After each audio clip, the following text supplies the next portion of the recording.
Hey, what's going down, everybody? Oh, look, Peeps already froze. Look at that. We're What? starting right off with technical difficulties. Thank you, everybody. Welcome. We're so happy you're here to join us for the Black Panther Wakanda Forever spoiler review. Yes, so Peeps, get your camera back on because we've lost you already. There he is. All right, welcome. We Welcome need back. you. Thank you. Thank Um, you. Yeah, so off to a hell of a start, but hey, welcome everybody. We are live right now on our YouTube channel. For those of you that are watching after the fact or you're listening to the audio podcast, this is on video format as well too. So two different ways for you to check out this spoiler review.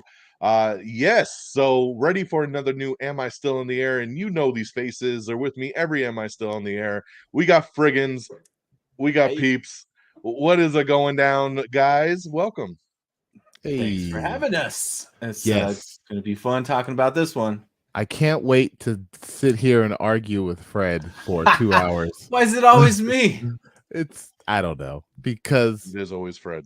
we love you. That's true. That's true. I am the odd one He's our out. But... he's our film snob, and we gotta get into I it. know the movie's called Black Panther, but there was too much Black Panther for me. I'm just saying. It wasn't black and white enough. Get out of here. That's awesome. No, Well, hey thanks guys, for we having me. are happy that you're here to join us. We're a couple days removed from this movie hitting theaters this past weekend, becoming the #1 movie in the world. Of course, is the 30th film in the MCU. Man, we have hit the number 30, dude. It is 30? crazy. I kind of stopped paying attention for a minute, and I was thinking in my head, this is probably like 28, 29. No, it's 30. This is the 30th one, and of course, this is also from a movie perspective wrapping up Phase 4 of the MCU. So that's kind of cool in its own right. And we're going to talk a little bit about Phase 4 towards the end of the show when we kind of wrap up and kind of give our thoughts on that as well too. But tonight it's about them spoilers because we want to be able to dive in and talk about this movie, the things we liked, the things we didn't like. Of course, the mid-credit scene. You know how we do it. We're going to break it down into kind of segments and go through this film in the way that we do. So, once again, thanks for joining. This, of course, is Am I on the Air? You can see some socials here at the bottom to kind of introduce everybody. I am DONMEGA. You can follow me on Twitter at DXDonMega. We got Peeps in the house there at For My Peoples, and of course, Frigginz right there with a Z. And we'll do those shout outs there again at the end as well. So let's get into it, guys. And of course, as always, we start with our overall thoughts. So this is again going into the theater, opening night, sitting down. I know this is one of our most anticipated movies of the year for all of us. We were very curious what was going to happen here. This movie has been on quite the roller coaster. This movie was supposed to have come out, a while back. And of course, we lost Chadwick Boseman in real life to cancer, and that was super sad. And things had to pause, and they were getting ready to start filming this thing, so they had to go back. They had to rewrite the script. They had to make edits. They had to just revamp. They had to take time just to heal.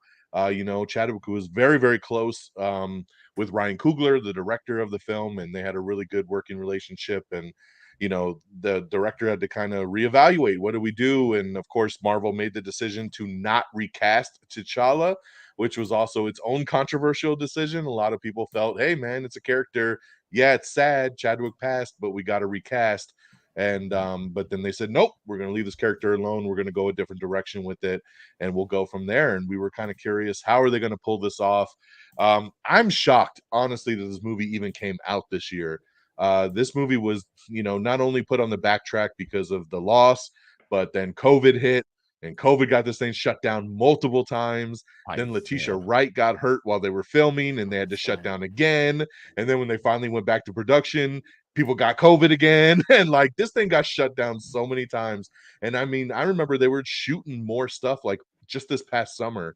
And at that point, I was like, there's no way this thing's going to make a November release date. And somehow they pulled it off, man. I would Yeah. have put money down that this thing would not have made its release date this year. So very shocked, but hats off to everybody in Marvel and Disney and just everybody that worked on this film that they were able to get this thing done, because that is a feat in its own right. So so we go back. We all saw it on the preview night.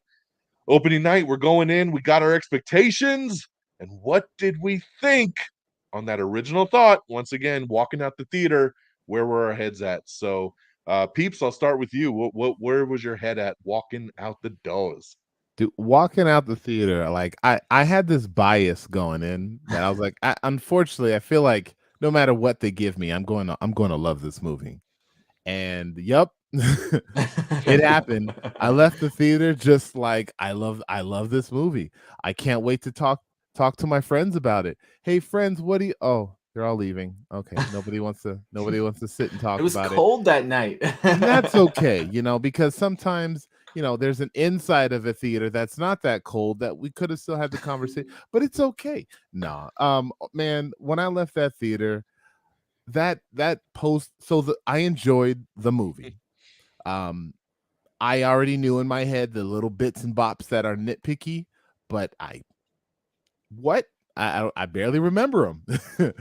And that end credit scene, just like wow for me. And I know we'll get into that a bit later, but for the movie to end on that note, and that Rihanna song, and that little vision that she had of him, like what a beautiful way to end a movie, and also keep that legacy alive in a way, just to kind of pass on the legacy, if you will. And I loved it. Super ecstatic, super excited to talk about it. So I can't wait. We got to get to it. So Yeah. All right. Good. Fred, overall thoughts. What were you thinking walking out? I'm not going to take too long talking about this either, because I just want to talk about it. I had a lot of hype going into it ahead of time.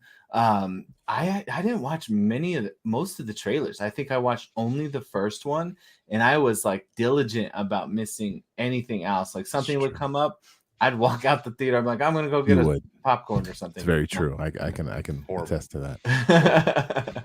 And I made sure to keep as much as a surprise as I possibly could. Of course, some of the toys always ruin it for you. So if you're trying to avoid spoilers, avoid toys. But Fred can't. Okay, yeah. But walking out, I found myself just full of emotion that I wasn't expecting. I liked the psychological component of this film and really diving in to certain elements that I was in no way prepared for. Like Pete said, are there things that I didn't love, some issues or whatever? Sure, that can be there. But what it did right extremely well. It gave me a lot of good feelings. It gave me sad feelings. It made me angry, made me happy. Like it was just this really ambitious thing that they were shooting for, and I think it really hit very well. So all in all, I walked out of there very pleased with the film. I was blown away. It threw some surprises at me that I was not expecting, and it made me say something that I never in a million years thought I would say, being a comic book fan for so long. But stay tuned and you'll find out what that is. I know. Look at that. Yeah, I agree with you guys. I mean, again, like, this was looking very forward to this movie. It wasn't towards the high end of my list until that first trailer dropped. Yeah. And then when that first trailer dropped, I was like, this thing looks incredible. And then it just shot through the roof. And then everything we were seeing after was just like, wow, this movie's gonna pack a punch. And yeah, went into it and then walked out just one word in my mind, which was just outstanding. Like that was my first go-to word in my head, was just that was outstanding what we just saw. It took me on a ride. Like you said, man, emotional roller coaster, for sure. I felt within the first 5 minutes, I had tears running down my face. In the last 5 minutes of the movie, I had tears running down my face. It was such an emotional roller coaster, man. I didn't expect it, and for it to hit as hard as it did. And obviously there's a deeper kind of feeling of loss in this, just because, yeah, a character died in a movie, but like we know what happened in real life, and there was just this realism to it that you don't really typically get when a character dies, right? You're just like, oh, whatever they're dead in this movie, right? But you're Right. like, you can't help but connect that he did, and like, so we've lost not only Chadwick, but we've lost T'Challa, and it's just like, wow, like that hit me way harder than I ever expected And it the to. interesting thing about that too is like it wasn't that he died like, fighting somebody or it was some grand like, blaze of Right. glory or anything. He just passed away, you know, due to a sickness, and Yeah. And everybody was helpless to stop it. which also made it very real, right? And Yeah. Yeah. adding to that emotion. Yeah, that with all of Wakanda's technology and everything they got, right? The heart-shaped herb, everything, nothing could save him, right? Like, I mean, it just that was crazy. And then obviously going into the opening scroll of it just being Chadwick and the Gosh, and it Marvel was logo and silent. and silent. Oh my Yes, and god, silent. man. What a touch, right? Like, That was I mean, you could hear a beautiful. pin drop in my movie theater. Like Same. everybody was just Yeah. hushed. The Yeah. silence I was was like, so loud. It was loud. yes, it was deafening. That's how silent it was. It was deafening. Yeah. But touching. Yeah. And it's kind of interesting because I just watched the first one 2 weekends ago, like just to Yeah. kind of prep for it, So watched it did with my I. family, with my daughter and my wife, and we threw it on, and because I have all my movies digitally, and so my copy that I played, it had that scroll in the beginning, like they changed it. So Oh. like when I watched it, it literally did that all Chadwick like Marvel Wow. logo in the That's beginning, cool. and I was like, I don't remember that being on this, right? Like they actually went in and updated it, which I was like, On that's Disney really Plus? Okay. interesting. Wow, wow. No, not on my copy on Vudu. Oh, Like I watched it snap. Interesting. on Vudu. Yeah, on the Interesting. version that I owned. Yeah. Hmm. So it wasn't the Disney Plus one. So I thought that was really interesting. So when it happened in the movie, I was like, that's the same one that we saw at home. But I Yeah. don't think it was silent. I think when it did it at Black Panther, they had the music playing behind it, but it was that scroll with all the Of Chadwick in him. purple. Yeah. That's Yeah, cool. so that was really, really cool. So yeah, walked out amazing. My daughter really loved it. My wife actually really loved it, and she's been really hard to please lately with movies. And yeah, we all just walked out really, really thrilled. Kiki Pat, his wife, like everybody, we were just like, wow, man, what a film. So Yeah. Cool. very high overall thoughts, obviously, from all three of us here. So we'll shift with our very high praise and go right into what didn't we like, and get this kind of out the way. This might be a pretty quick segment, since we all seem to like it a lot. So we'll see what we nitpick out of it, right, guys? Yeah. And I do have a couple just little nitpicks that I'm just going to kind of kick off with, that as I pondered on it over the last couple days. I was hoping to have seen it twice already. I always like to go into these spoiler reviews of having seen the movie twice for different perspectives, but have been super busy and not had the chance to do that. So I do plan to see it again. Just we'll see when I get to that. Yeah. But off the one showing, so my first nitpick, and probably still my biggest thing, and this is something I know I talked about on my show like way before when we were knowing this movie was coming, is really still the decision to go with Shuri as Black Panther. I always felt that it should not be Shuri. I know that in the comic books, like she takes the mantle here and there, but this is Marvel Studios. Like we don't always do things by the comic book way. We kind of do it what makes sense narratively based on the films that we've seen, right? And Shuri to me is an awesome character, and I love her, and I thought she did amazing in this film. So I'm not taking that away. It's again, she's the scientist. She's the smart, scientist that figures it out with technology and like kind of gets it done like in a Tony Stark kind of way. But she's not a fighter. She's not really, like in this movie, like her mom didn't even want her to go find Riri Williams, right? Like she was like, "Don't take my daughter," like she can't be in the field. And now I'm Yeah. supposed to just believe she could be the Black Panther. Like to me, like there was just so many better choices, right? Like again, I still feel like it should have gone to M'Baku. I still feel he should be the Black Yes. Panther. Yes. Very much so. I mean, I guess he's the king of Wakanda now. Like, why is he not the Black Panther, right? So he should be it. I feel like if they wanted to go the female route, it should have been Lupita Nyong'o. It should have been Nakia. She was the warrior, right? She was the one that rescued Shuri. She was right Makes there sense. when the herb was recreated. It should have been like, no, this needs to go to you. T'Challa loved you. You were the badass of Wakanda. Let's do this, right?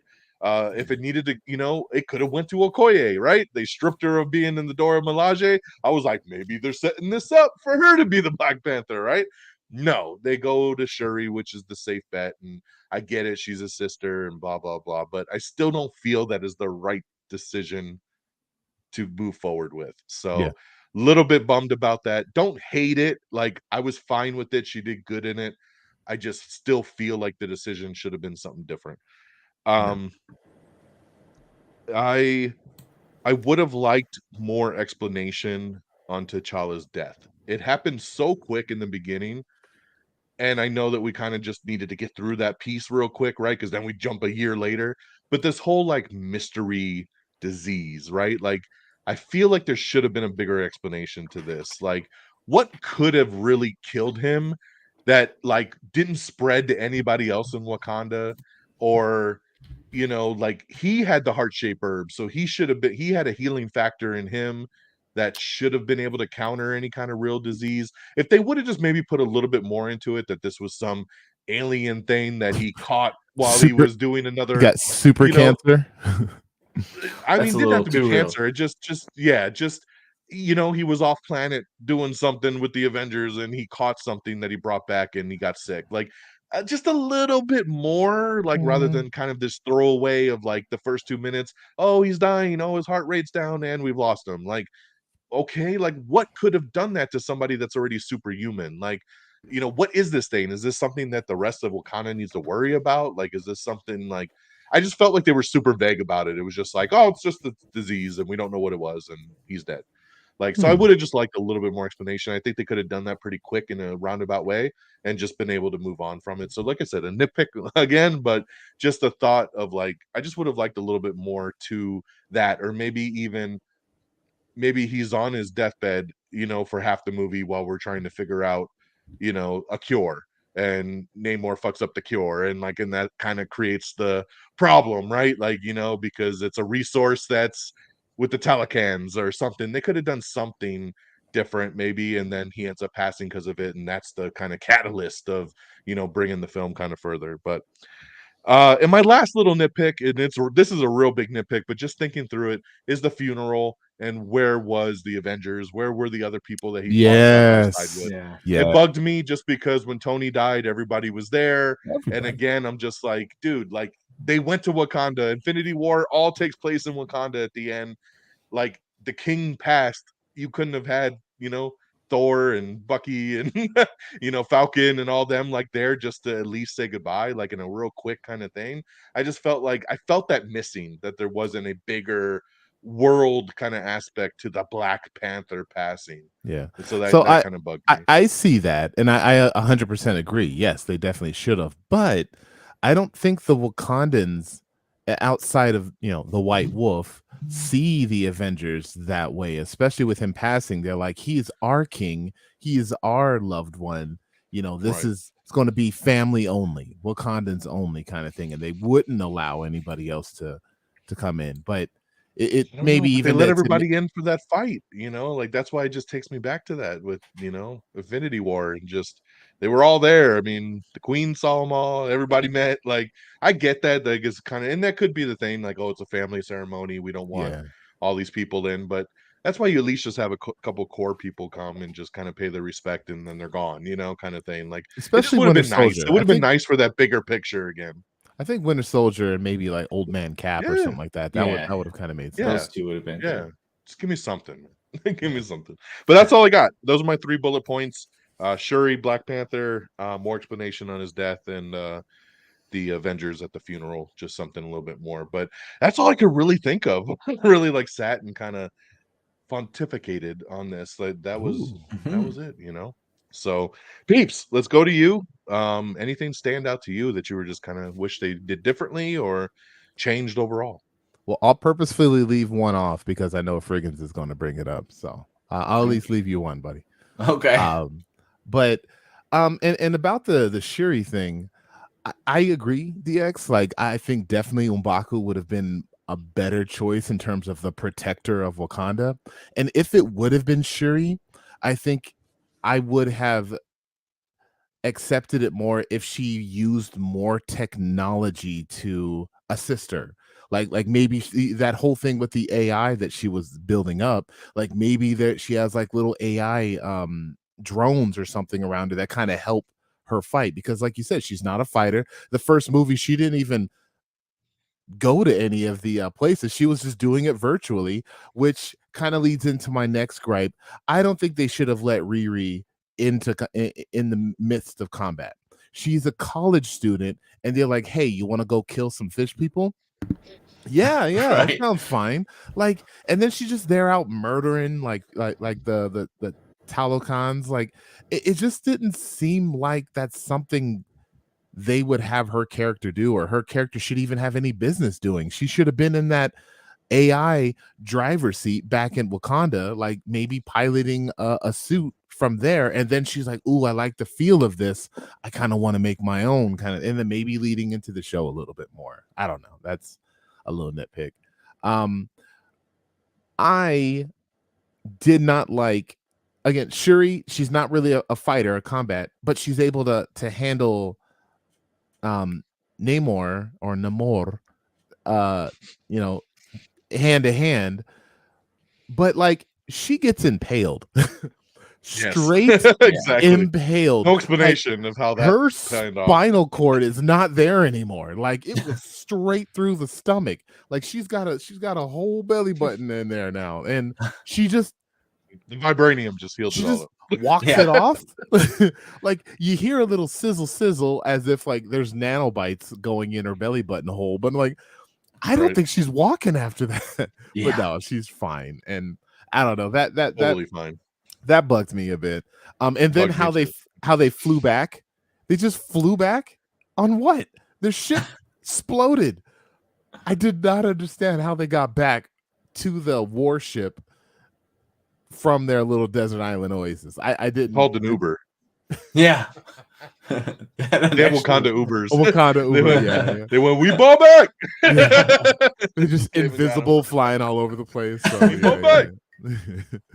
yeah, that bugged me. And then even like the Wakandans, right? Like they're this brilliant um group of individuals, especially for like combat.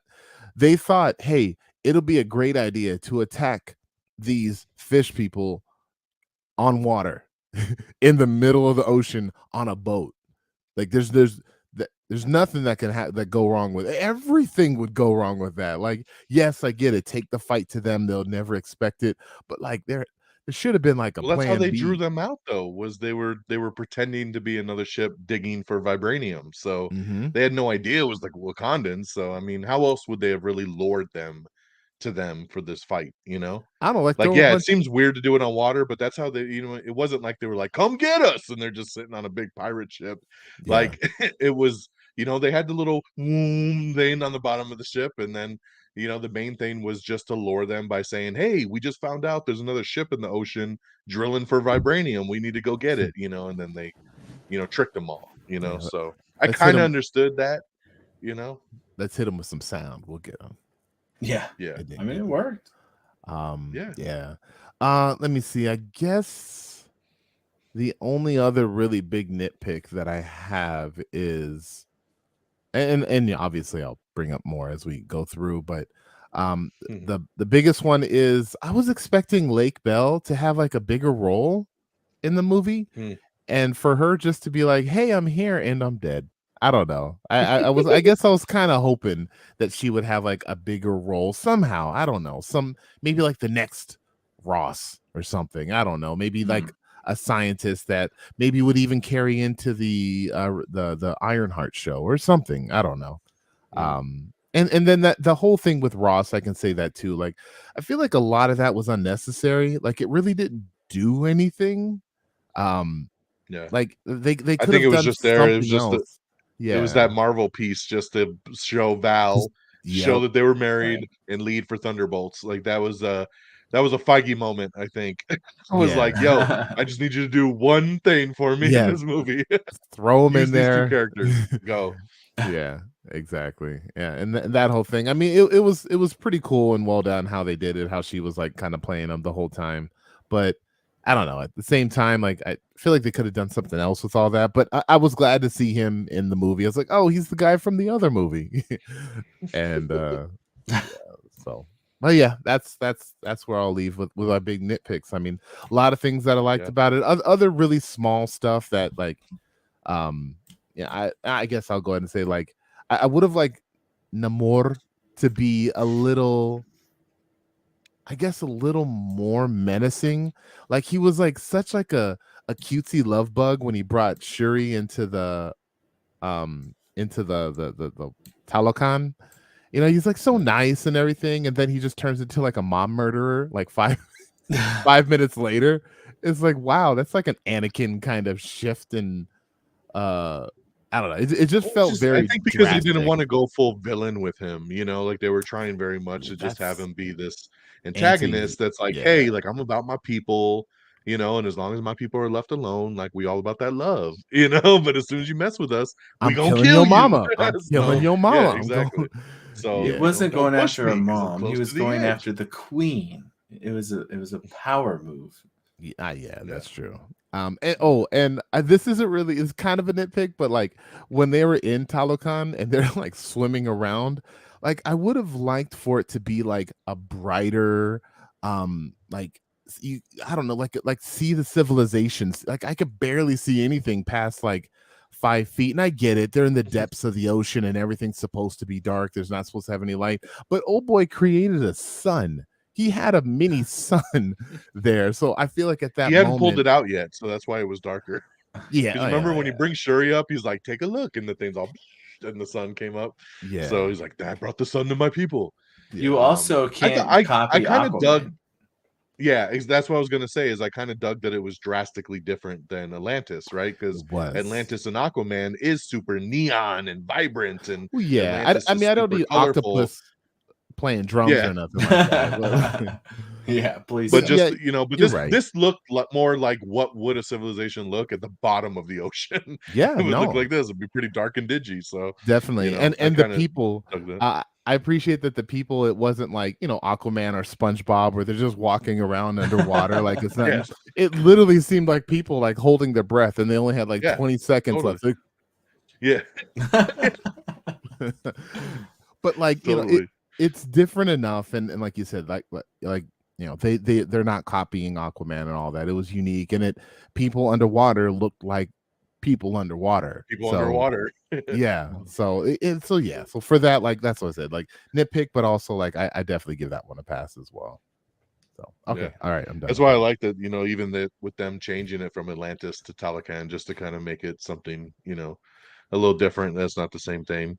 Um, One thing I just wanted to say, going back to my Shuri and Black Panther thing, I wanted to touch on was, one thing I was really hoping they would do in the movie that I had talked about before was if they wanted to do the Shuri thing, is give it to her, let her do the fight, and then after that fight, right when she settles down with Namor and she's like yield, and he yields, and it's like okay, we're gonna coexist.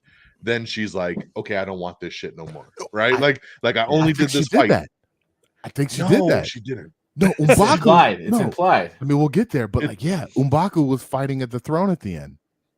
And she wasn't there. That's just to be king. I think she's gonna That's what continue to be I'm Black saying. Panther. Oh, I see. Hmm. She's yes. But He's if gonna be he's king of king, Wakanda. he'll get Black Panther powers though. If he's king, Now I she that's thought don't the that make too, rule. but another supposedly that's flower. not it doesn't have to do that. Like the king doesn't have to be Black That's Panther. It's just the true. protector of Wakanda is Black Panther. So she's gonna continue it. Mbaku's just gonna be the king. She didn't want to rule. That's So that was the only difference there. But that's what I would have liked though, is like let her do the fight, right? You get the moment of her in the suit, and then she's like, This isn't for me. I'm a scientist, I'm more of the brains. Let me pass this on to somebody that will better protect us in this case. Here you go, Mbaku. Here's my recreated heart-shaped herb, right? And then he gets and then you just know that's setting up the sequel, right? Like, okay, boom, he's got the flower now. You see the little veins coming out. Oh, I feel good. Like, boom, done. Right? but Movie's he's over. not the Black Like, Panther. He's the white or man ape kind of thing. That would be Man dope. ape, yeah, that would be cool. yeah, they could do something like that too. But I was hoping it would transition to him for Black Panther. Like that way you kind of get both of what you want to do, right? You give it to Shuri, she avenges basically, the anger she has with her losing her brother. She avenges her mom's death. she becomes a Black Panther, and then she passes it kind of off at that point. That's what I was hoping for, but we didn't get it. So Fred, let's go to you. What were your standout things that you walked away going, Well, first, right now I'm having some disagreements with y'all because I'm on the opposite end with the Shuri thing, but I'll get to that later. Of course, I have to be different. Wouldn't be a show without it. Fred on the opposite side. What? No, but for my nitpicks, really there was kind of two things that I struggled with the most when I want to like even dig for something to complain about. And again, nitpick, right? The first thing that did bother me quite a bit, I'll actually be honest. It's tiny, it's little, it doesn't really matter. I needed to just let it go. But okay, first off, how do you pluralize the Tolkien? Is it just Tolkien to incorporate all of them? It's a good Tolkonians? Tolkonians, Tolkienese. Yeah. Like, or you could just say Tolkien. I'm just gonna say Tolkien. So when Okoye like jacks those ones up in that fight on the street, she like literally impales one. They're down on the ground, completely dead. They jump back up and they take off running full speed like nothing happened. And then we cut to the end, and Nakia blasts one, and that one died. And then the next one gets blasted. Oh, that one died. And then we have cut to the very end in the battle, and they're dying left and right. So I didn't understand what that was supposed to mean. Like, why did those three not die, but then the other ones did die? I was very, very confused about that whole aspect. They were higher ranked, so they're like harder to kill, like a boss in a video game. Yeah, they had a little few HP. The rest of them are like stormtroopers. It just takes one shot, you're out. So that stuff, those little details like that. That's a good point. I didn't even think about that. Yeah, I hate that because it made it seem like they heal. Because she even had that conversation of like, I gave them a death blow and they got right back up. Exactly. Like they literally bring it back up. So yeah, no, that's a good point. Yeah, that one chick got shot one time and was like, yeah. Yep. So what's the difference at the end? I don't get it. So I think that could have been clarified a little bit more. Peeps, I listened to your episode of the People's Forum where you did the discussion about some of the dislikes, and I agree with a lot of what you were saying, particularly like with Riri not necessarily needing to be there, and same with Ross and Val. I am growing to really dislike every time Val comes on screen. I'm just putting that out there. Oh my god! Every time she's done enough to dislike her yet. Come on. Oh, she's done enough for me. I'm already rolling my eyes like, oh. But one of my other nitpicks, I guess, would be, I think I was struggling a little bit in the first maybe quarter of the film, maybe third, of the lack of a defined lead. And feeling the loss of Chad in that sense as well was that I felt like I kept asking myself, well, wait, where are we going with this? Who's doing what?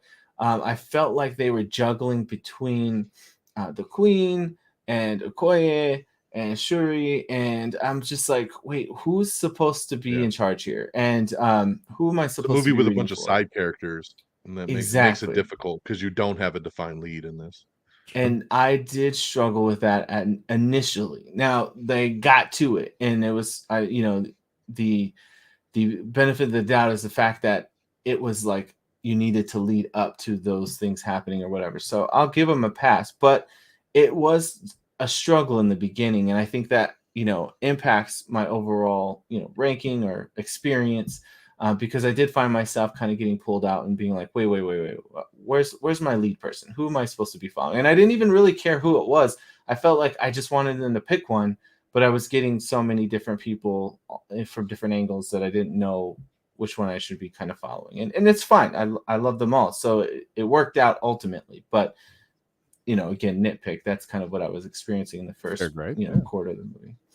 But really, those were my two biggest things. I felt everything else kind of wrapped up real nicely towards the end as well. I'll add one more thing. I hate so in first Black Panther, I just rewatched it, and when they go to that like should have been Madripoor club, Okoye busts out that spear and she's just like stabbing fools left and right.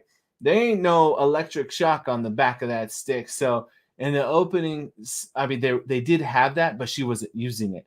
And then in the opening scene when they're fighting the Navy SEALs, everyone, all the Dora Mirage were shocking everybody. And at first I was like, come on, just stab these dudes. But they explained it later as they brought him in as kind of the peace treaty, like, hey, we didn't kill your dudes, but This don't time. do that again. Yeah, exactly. Yeah. But then I saw a lot of the shock sticks happening later when they were fighting the Tulakan as well.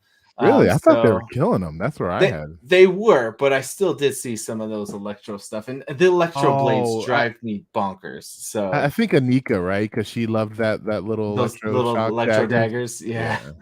But so that was one little other tiny thing that was just like making my skin crawl. Okay, but that's it. Interesting. That's it. Sweet. Well, you made then me think flip of something else, Fred, but I already forgot. So oh, okay. I'll bring it up. All right. We'll go from obviously what didn't we like to what did we love. So these are the things that obviously stood out for us, right? The things that worked really well, the things we liked. So it's hard to not just be like everything else other than what we just said. Right. Done. Episode's over. The movie. Let's move on. So let's talk about the mid-credits. Let's go to the rankings. Because I mean, God, I mean, to list it all out, I mean, it would take forever. Like, I mean, I like the pacing of this movie. I enjoyed all the characters. I thought the acting was incredible. I really do think Angela Bassett's going to get a supporting actress nomination at the Oscars. I really do think, there's going to be that potential there for her. I don't know if she'll win, but she was phenomenal in this and really like had that queen mother just mentality, right? I loved every time she was on screen. I thought Letitia Wright was incredible as Shuri. I mean, again, we talked about the emotional roller coaster, right? And what an arc she had in this movie, right? Of trying to deal with the grief and dealing with being pissed off and wanting to just right the wrongs, and and then having that, she takes the herb and then she sees Killmonger, right? Of all people, right? She doesn't expect to. You're thinking, I'm gonna see my mom, I'm gonna see my brother, like, who am I gonna see? And then it's Killmonger, and he's like, yo, we're like each other, and she's like, I'm nothing like you, but it's that hate that was filled, right? Like when even Namor says, like, you said I want to burn this place to the ground, let's burn it down together, like, let's do this. And she had to come to terms with that, and kind of find herself. I loved all the action scenes in this thing. Namor, holy shit. Like, I mean, what a debut for a character. He was awesome. I mean, to have like an unknown actor like step in, Tinoch Huerta, I think is his name, how it's pronounced. And he just, God, dude, I mean, this dude came out of nowhere and like he was badass, dude. He was badass. Like you said, like that he could go from I love my people and we've lived down here all this time, and I just, and then immediately be like, I'm gonna kill all these sons of bitches, like, and just lead with vengeance. And he's chopping down airplanes, and he's just, he's got his own, Wakandan spear, and made out of vibranium, and just that whole thing of the vibranium being a part of Talokan also was super, super cool that they were able to kind of connect those two, and Wakanda figuring out like, man, all the stories we were told is basically a lie. Like, it's not just ours, right? Like, it's in other parts of the world. And I love how they use the water to sneak into Wakanda, that there's just water everywhere and we can find our ins and outs, even with your domes and your, science to kind of try to keep us out. Here I am, and he was incredible. I mean, M'Baku always as well. We were joking before, like, Kukulkan, and he just you bald-headed demon. That was so funny. Like, he's so good, dude. Winston Duke, shout out Winston Duke. I love M'Baku. That's why I wanted him to be Black Panther. He's such a cool character, and so I'm excited to see him rule Wakanda. Man, I can't wait to see what he does in the future. But man, like, I don't know, dude. Like, I'm just gonna throw that stuff out and pass it on to y'all because it's just, I mean, what else can you say, dude? It's the emotion, it's the excitement. I liked Riri Williams, so I mean, I would love to hear you touch upon that more, Peeps. I didn't listen to your show yet. I texted you the other day because I wanted to be more surprised coming into here on like where our feelings were, and so I'm interested to hear if you didn't think she was a good fit. I thought that was a great introduction. I think the girl that plays her is incredible. I thought she was a little spitfire. I liked her character. It makes me so much more excited to see the Ironheart show now. I love Yeah. when Marvel introduces people in another project, right? Just like how Yeah. we got T'Challa in Civil War. It was Right. like, yo, give me a little piece, and now I'm stoked for Black Panther, right? Yeah. And it's the same thing I feel here with Ironheart. Like we got to see the Mark One suit, we got to see the little Wakanda suit. I can't wait to see the suit she makes in her own show, you know. And just I really liked her character. I thought she fit in well with the Wakandans. I thought she interacted with everybody really well. She was funny. And I just, you know, I like that we got this little Spitfire that's super smart and, you know, could do all this stuff. And I'm really excited for that show now. And that's due to this movie. And I just read the other day that the producers on this movie are producing Ironheart also, and saying like that her show will be a direct continuation from Wakanda Forever. So it immediately follows up kind of like what happens next, you know? And that's Should be a awesome, man. I'm movie. like, give Make it it a to me, movie. you Let's know? make it a movie. Yeah. Yeah, really.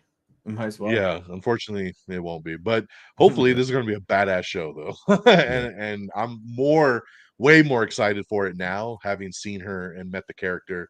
So I'm really excited about that. I agree with you on the Everett Ross and Val. Like, I get what it was doing. I get we're kind of setting up. You know, she's running the CIA now. We know kind of more of what she is, right? We always were wondering before, like she's kind of like this Nick Fury, but it's kind of shady, right? She's only dealt with a couple people, Yeah. but we're Yeah. like, who is she and what does she do? And now we know she's leading the CIA, and you know, so I like how that's going to play into Thunderbolts. But it could have been completely cut out, and it wouldn't have made any difference in the movie. Yeah. You could take it or leave it with all those scenes with them. You know, I know they wanted to get Everett Ross back in there just because he was in the first movie, and you know, they were following up that storyline of like, I want to help them because T'Challa saved my life, you know, and I owe everything to the Wakandans, you know, kind of thing. Yeah. So I am on their side. But you could have had a small little part for him and moved on. It didn't have to be going back and forth to him multiple times. But Yeah. yeah, the action scenes, the attack on Wakanda was incredible, man. Like That seeing was all the water amazing. stuff and the fights, and when Namor punched M'Baku, man, and they did that slow mo of his Oh, that was chest thing just cool. breaking, and he's like, "Ah!" Yeah. Like you know, you felt it, right? Like I think I lost breath watching that punch. I was like, It's like, oh, I can't breathe, I can't breathe. It was great, dude. Like, but yeah, I mean, the acting incredible, story incredible, the emotional ride I went on. Like you said, the ending, mwah, like the ending of this film with her at the fire and being like, okay, now I'm gonna burn the thing, right? Like after like her mom tried to do it with her at the beginning, and she's like, I'm not ready, I don't want to do it, and Yeah. her finally realizing I am ready, and she burns it, right? And they show all the clips of Chadwick and all the different scenes of them interacting in the other movies, and it's just again you're just like like you know like it's just was so emotional. And then like you said, man, the Rihanna song that just So kills me every good. time now. You know, that's why my new episode of this week is called Lift Me Up, and that's the name of the song because it just that stuck with me, man. That song like Yeah. is like that's one of those movie songs that like every time I hear it on the radio now, it's just gonna make me think of that movie and think of that Yeah. scene. And it's just it's an emotional song, and it was just so perfect to end the movie and go from her finally finding peace with everything and then going into the credits and kind of wrapping up the film. Um, There's a right, so we'll talk in the compilation credits there in a sec. But on the internet with I think they titled it something like Marvel Phase 4 like tragedy, and it shows like yeah. WandaVision, and it's playing that song that lift me Oh, up, and it really? shows like the WandaVision, her dropping to her knees, and then it cuts over to Spider-Man when everyone's holding Peter Parker, and Yeah.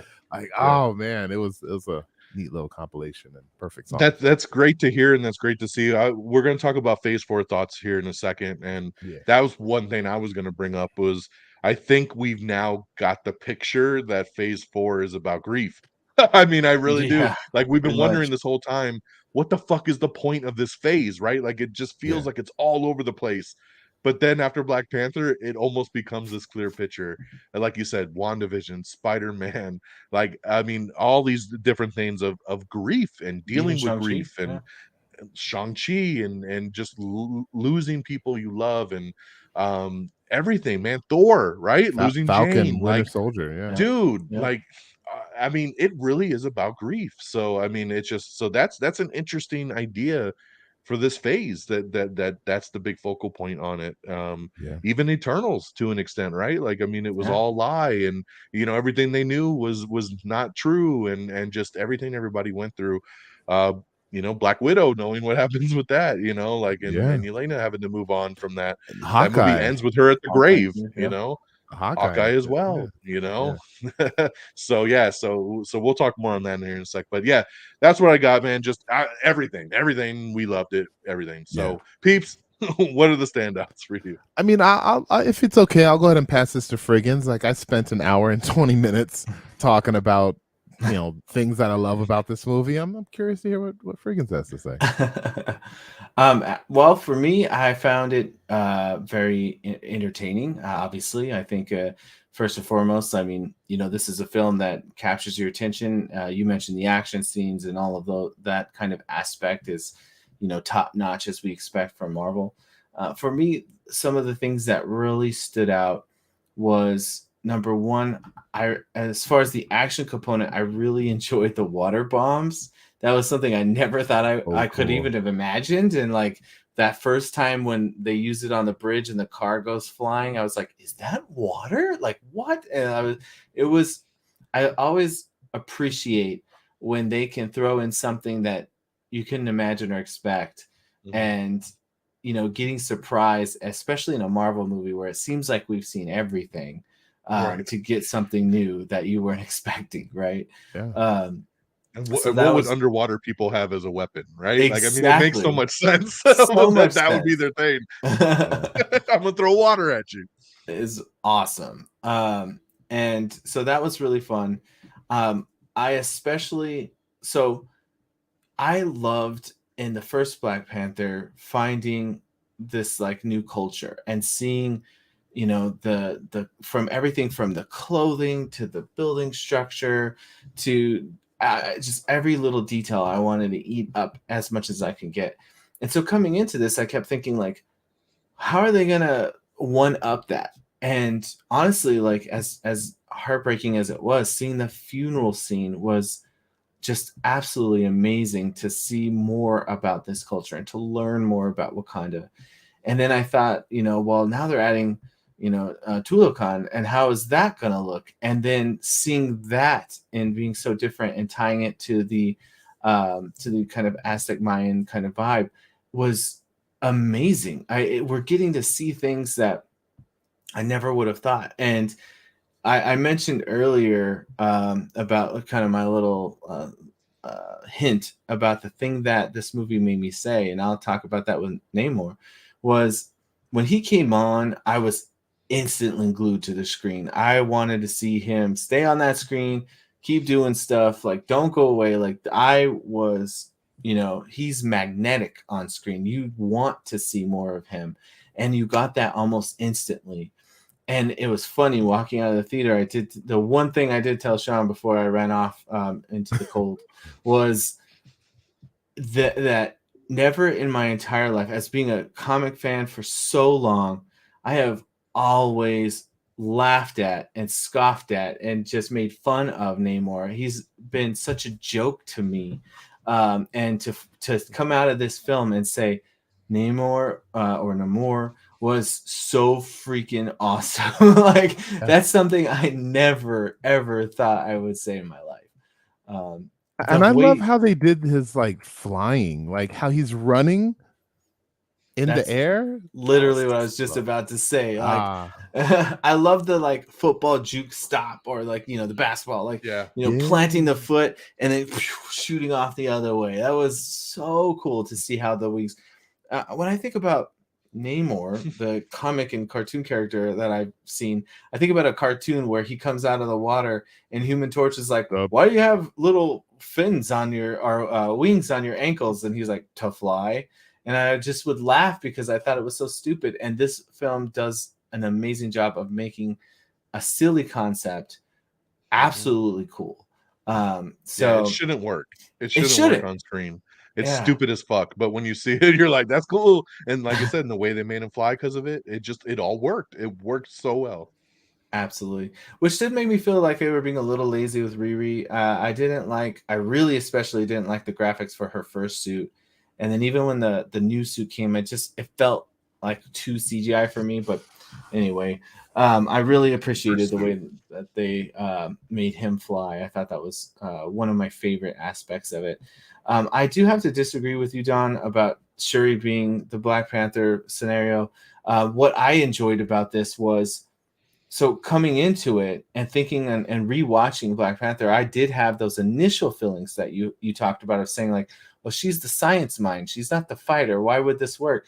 But what I loved about it, it's, if we're thinking of this as kind of like a discussion about grief and loss and a kind of a psychology experiment almost, you know, what happens to the scientist's mind when they can't solve the problem? And because of that, they have these deep emotional regrets and frustrations and anger. And it was painful to see, but it was interesting to see how they explored that and how she coped with the loss and her inability to do something about it. With as smart of a brain as she had, she still couldn't stop this from happening, which is also another like discussion about how death, like, you know, even if you have like all the technology in the world, you can't stop death. Like everyone has to pay that price eventually. And so I love these like different psychology connotones that they were placing in the film, and all this different things that they were saying about grief and accepting it and moving on, and you know, leaning on people and finding new connections and relations and all this stuff. I mean, it was I feel like you could really spend a lot of time diving into all the nitty gritty of those kinds of details. I will also note that you were talking about not that you wanted more explanation about T'Challa's death and like what was the virus.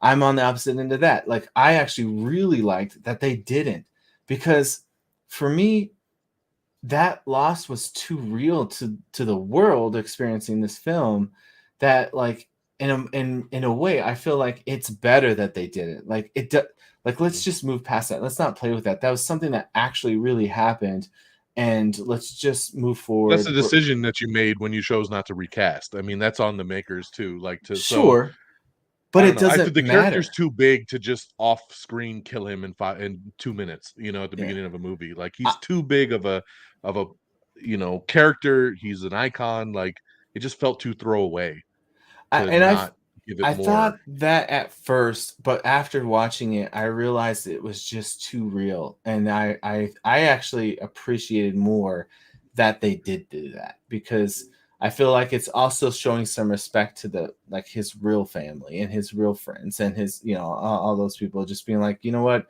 we're not going to focus on that. So that's something I did like out of it. I did appreciate that they kind of were letting that be a little private, but at the same time, like, okay, we're just going to move on from here. So anyway, yeah, I mean, the new cast members were cool. The old returning cast members were cool. The action was cool. The suit was cool. Love seeing the new Black Panther suit.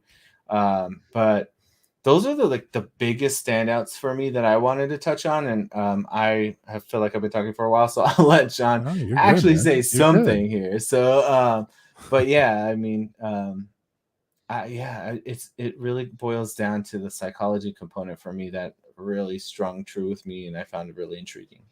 Yeah. Cool. All right. I guess that's my cue then, huh? That's your cue. Go, Peeps, go. Get away. All right. Well, I definitely agree with Frigginz on a couple levels. Same thing with the explanation for T'Challa's death. I was okay with like something very simple and just kind of brushing over it, but yeah, that's just my thoughts. But also the psychological aspect of it. I feel like a lot of the characters were processing his death, you know, kind of differently.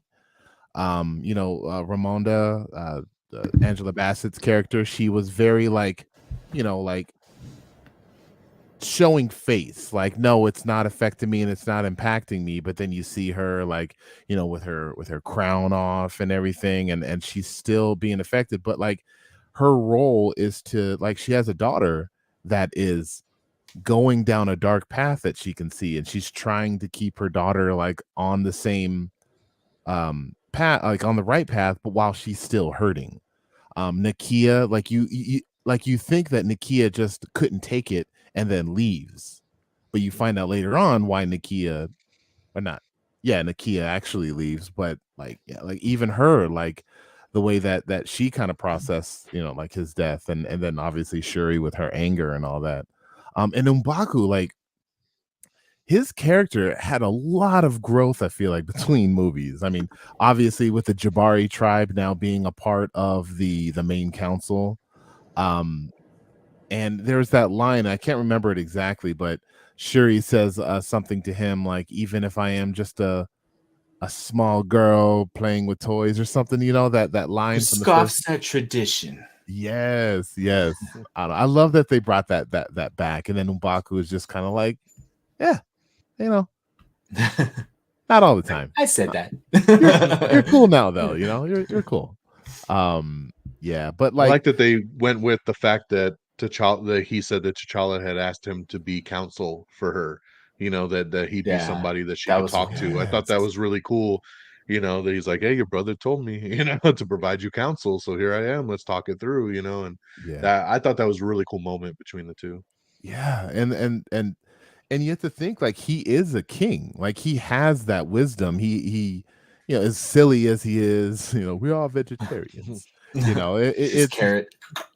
Yeah. right, but like I don't know. I absolutely love Winston Duke in this role. I mean, he's great, like in general, Yeah. but just I love him as this character in this role. But like the biggest scene that I always go to is when Okoye was stripped of her rank. And We're gonna ask about that. oh my gosh, man, like Angela Bassett, right? Like, she says, yeah, you're stripped of your rank, you're fired, you're done. And then I'm like, wow, that's kind of extra. Like, I think that's a little bit Yeah. much. I think anybody else, are they gonna say anything? And they do. They're like, wow, don't you think that's a little, we're being a little bit too harsh? And then she breaks it down. And after she breaks it down, I'm like, oh yeah, I get it. Yeah, that makes sense. And like such heart and such passion. Like when Killmonger came through and banished us and killed, or tried to kill T'Challa, you stuck by his side. You and your husband stuck by his side. I was like, oh yeah, I had to like crawl on my hands and knees to the Jabaris to help me out. And then I told you not to let Shuri go with you to get Riri, and you took her anyways. And it's like, oh man, you kind of Now messed she's up. abducted. Yeah. Yes, and it is like literally her fault. And it's like, I get it. And then like the look on her what Denai Guerrera. Oh, Yes. man, like as she Dude, sticks the scepter in the ground, and like, oh, like I felt it, man. Like on both ends, I felt it. Such good like, acting. it was incredible. And I then like 100% agree. I have it on my notes to be like, bring up this scene because I wanted to talk about this scene because yeah, it's so true because you do see it from both sides, right? Like you said, like I went on that same roller coaster. As soon as she was like, I'm gonna strip you, I'm like, what? I'm like, yeah, this is fucking Okoye. Why would you ever? This exactly. girl will lay her life on the line for this country. She's Yep. amazing. Yep. And then and she even says like, I've given everything to Wakanda, and I even put a blade to my husband's throat, like kind of thing. Yeah. And then you said she breaks it down, and you're just like, well, fuck, that is her job. Lost She my kind of fucked it entire up. family. Yeah, it just and the way Denai Guerrera, like the look and the pain in her eyes, the tears coming down, like that scene's super fucking powerful, man. Yeah. I love that scene. Yeah, definitely. Whew. And man, we're talking about Namor. I thought it was great. I think it was pretty shitty that the original artist or something like that of Namor or something was like body shaming him and saying like, he took a picture of himself and he like flexed. He's like, oh look, the old 60-year-old man has a better body, but like it's not about that. Like he doesn't you don't have to be shaped like The Rock. Like, he did a great job just kind of going out there and Yeah. just, I don't know, being a badass. Yeah, there's I different forms of fitness, like, I love the detail that they don't really touch on, but they added into the movie of the Talokans underwater. They have like regular pigmentation as if when they were Yeah. normal humans, but then when they go out of the water, they turn blue. That's so cool. Like they could have just kept them Yeah. blue the whole time, or not Yeah, even turned them exactly. blue. But they Yeah. put that little neat detail in there that I thought was so freaking great. I love that. It I was. feel like that when you have heroes fighting the bad guys, which essentially they were the bad guys in this film, I think, was you have to make them look as unhuman as possible. So if they're soldiers, they're completely covered in gear, so you can't see the human attributes. If they're aliens, then that's okay. Or so in this case, they couldn't just have them running around looking like normal people. So they're like, let's paint them blue. Yeah. I think it's I more than that, though. I mean, because it was just that little touch of like that's what their bodies do when they're not underwater, right? They had to have the little mask on so they could breathe with the water circulating through it, you know. And I like that idea of like That was cool. once they're Yeah. airborne, they turn blue. I think that was a super cool little aspect of their mutation. Yeah. I like that they had the side characters of the Talokan, and they didn't really have a lot to do, but they had enough for people to say, "Ooh, that's my favorite character." Like I could see, like kids and stuff watch this movie, and like little Hispanic girls like, "Oh, I'm Namorita" or whatever. Like they gave her enough, like Gamora. she was a war Namora. Like they gave her enough, like she was a war, but she wasn't like a big piece of the movie. So like Right. I want to see more of her. Even like her I love the like how guy. would you bend the knee? Oh, I was gonna mention a Akuma, I Atuma. don't know. Yeah. Yeah. Like Atuma. his He little was beef, awesome. With his his beef with the hammerhead. Like, Koye. Yeah. Yeah. yes. But yeah, his beef with the Koye was so good. Like warrior, calling her Yeah. out. And then But also showing the respect by calling her warrior. Like that was tight. It was like, Yeah. okay, you got skill. Let's do this. Yeah, the little fight on the bridge, like they definitely had that little, that earned respect kind of thing. So yeah, I love Well, especially those when they two. attacked Wakanda and they came face to face again. It was like, hey, it's you. Like, let's go. Oh yeah. Like, I like that Round they two. continued that.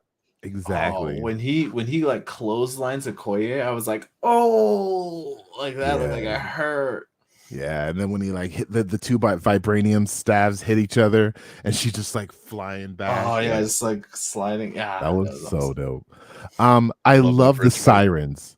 The sirens, like that was so freaking cool. Like a bit of like naval lore that they threw in there that like old sailors would talk about, but like they put into the MCU, like, oh, like sirens are real. Like I thought that was so cool. And then they just throw the grenade at them.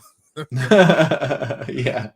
Oh, yeah, I love those things. My gosh, man. Like, the big thing. So going, talking with Angela Bassett, but like her death, like That was the other thing I want to talk about. powerful moments. Like, Yeah. she gave her life, right? Like she gave her life to save Riri, and that is something that we do, like the older generation, like I would give my life for my littles, definitely. And especially like, like me or them, like definitely them. And I love that. Oh, that moment she's swimming down to grab her, and then she's swimming up like so slowly, and then they cut away. I'm like, no, go back. And I'm like, Let me no, ask, they're did not you gonna guys do it. think that they were going to actually do it? Nope. No, not no at way. I all. didn't either. No It's way. like she's I coming didn't back. either. She's coming Not back. especially not in this movie, right? Where you're like, we already got the big death of this movie. Yes. They're not did going to this. kill off her mom, right? Yeah, no way. No way. Boy, Which were we wrong. I was which like, God damn. which I think was probably in the initial script. Right. So to have that funeral and all that, they probably already had that like going in there. But like, geez Louise, man, I was And reading then an to article with Angela Bassett that was saying that she did not want to be killed off in this movie. She fought it. Oh. And Ryan Coogler was like, yo, like, we got to do this. Like, this is what I need you to do. And talked her into it. But it said she was adamant back at him, like, I should not die in this movie. Like, yeah. there's no, but he was just like, for the growth, I think, that in his mind to get Shuri to that next step, that was the catalyst, right? Like, and then you got Namor being like, yo, I killed your queen, bring it, bitch. Like, and then he flies Yeah. off, and you're just like, that was the God. catalyst for her to be like, all right, fuck this shit, give me a heart-shaped herb, I gotta Yeah. be the Black Panther, right? Like, so For Killmonger to come I in. like that turning point. Like in movies, I never understand it. I know it's a movie cliche, but like they're like, "Don't go dying on me," and they keep like ringing Yeah. that. They keep like hitting them with the defibrillator, and then somebody Yeah. stops them like, "They're gone." No, they're not gone. Keep going. Is what I'm screaming at the thing, and then they just stop. I'm like, how do you know like 2 or more? And they could have came back. Right. I don't know. But yeah, no, awesome, amazing, incredible freaking scene. Yeah. I love them explaining the history of Talokan. How they came to be. Like they didn't have to do that. They could have just, we've been like this for a long time, but they went there and they showed it, and it was really dope. And then they dropped the M word. I'm surprised. They said it. I'm He said surprised mutant. that somebody did that. There wasn't like a guy playing a conch in the background, like.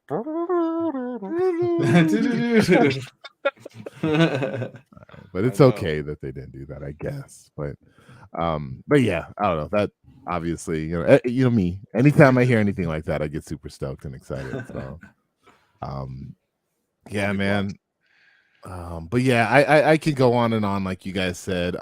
Like them going so long without showing Nakia, and then her popping up like almost like halfway through the movie. You're just like, oh, I forgot she was in the movie. I did too. I I was totally like, forgot she was in the movie. And I got so happy and excited all over again. I'm like, like it just like it reignited me, like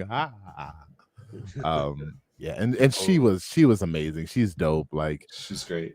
Like I forgot that she was this like espionage kind of like character, and you see her doing all this like, oh yeah, I'm just here to help you, and oh no, she's there to like then just get in and get out kind of thing. So yeah, which I guess Lupita Nyong'o was super excited to be able to speak Spanish on screen. Yeah, she was born in Spain. I didn't know that. Yeah, she was super excited that they threw that in there. So yeah, I don't know, man. I like you said, I feel like I've been talking a lot. There's so much more I'm missing, like just the fight in the beginning with the Dora Milaje and them walking the dudes in there, and I sent the text of everybody who's responsible for this attack. It's such like a flex, like such a Wakanda flex, and then leading on to the future. Like this wasn't like laser in the sky, like end of the world, big stakes, but it was for them because this meant their people in their home kind of thing. And at the end, like they win, all is happy, and then there's this new partnership, and the Talokans are still kept a secret, which I love.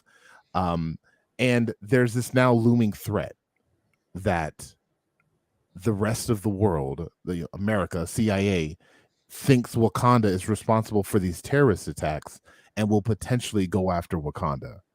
And that little thing that I'm just have echoing in the back of my mind that I'm going to be talking about in every episode. And DX is like, Sean, they're not going to war yet. That's phase 7. I'm going to be talking about it every freaking movie. Maybe now they're going to break out. They're going to break out Zemo, and Zemo's going to try to break back in. I don't know. They already broke Zemo out once in a show, so I don't know if they'll do that whole thing again.